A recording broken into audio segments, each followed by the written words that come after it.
How can TSO and DSO procure flexibility from distributed energy resources in an efficient and coordinated way while complying with regulation?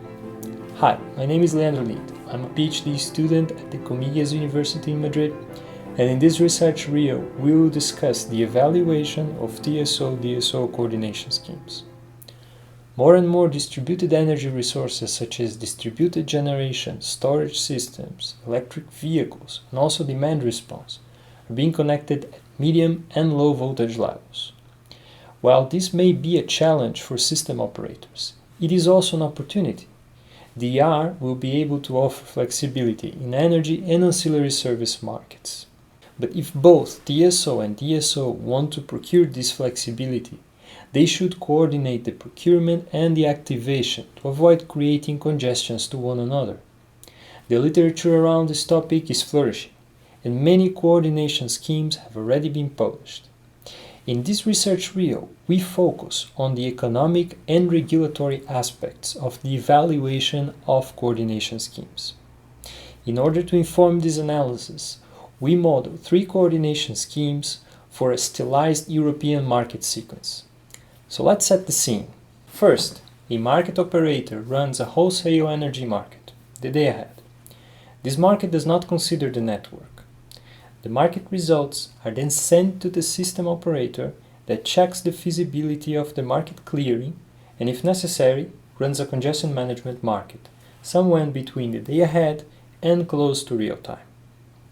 Finally, a balancing market is necessary, close to real-time, to compensate for deviations from forecasts of renewables or demand. The coordination schemes modeled in our research are the ones proposed by the Active System Management Report, written by ENTSO-E and the European DSO associations. In option 1, the DSO runs a local congestion management market. The results are then passed on to the TSO, which runs a central congestion management market and, after that, a balancing market. The option 2 consists of a combined congestion management market for transmission and distribution grids, in this case run by the TSO, and a balancing market following that. And in option 3, a single centralized balancing and congestion management market is cleared, in this case all by the TSO. The ancillary service markets, both balancing and congestion management, are modeled as DC optimal power flows. The data, as well as the basis for the mathematical formulation, are adapted from the work by Savvoropoulos et al. It includes a 5-node transmission grid and 2 18-node distribution grid.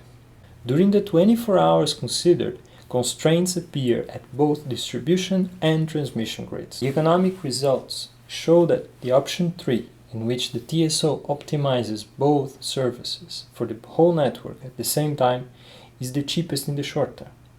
We also observe that in option 2, when congestion management and balancing markets are split, efficiency is lost, as flexibility providers are activated in opposite directions, which doesn't happen in option 3.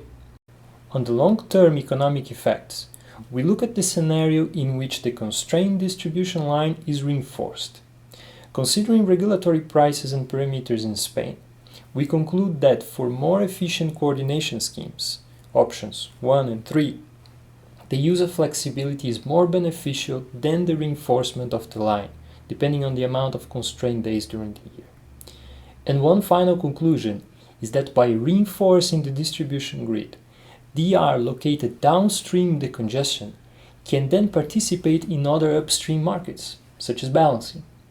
This means that the long-term economic evaluation should also consider the benefits from reinforcements unlocking higher liquidity in upstream markets. Finally, our research also offers a regulatory counterpoint to the economic evaluation. Option 3, for instance, is the most efficient from an economic perspective, but may be less aligned with the European regulation, as DSOs may have a less active role depending on the market setting. The national TSO-DSO landscape should also be considered. In Europe, certain countries have only one DSO, while in others, hundreds exist. Also, it is common for a 2 DSO layer to be in place, meaning that a local DSO connects to a regional DSO that finally connects to the TSO, increasing the complexity for coordination schemes with more markets such as option 1. Thank you for your interest and for watching this research reel. We invite you to check out our paper submitted to the First International Association for Energy Economics online conference.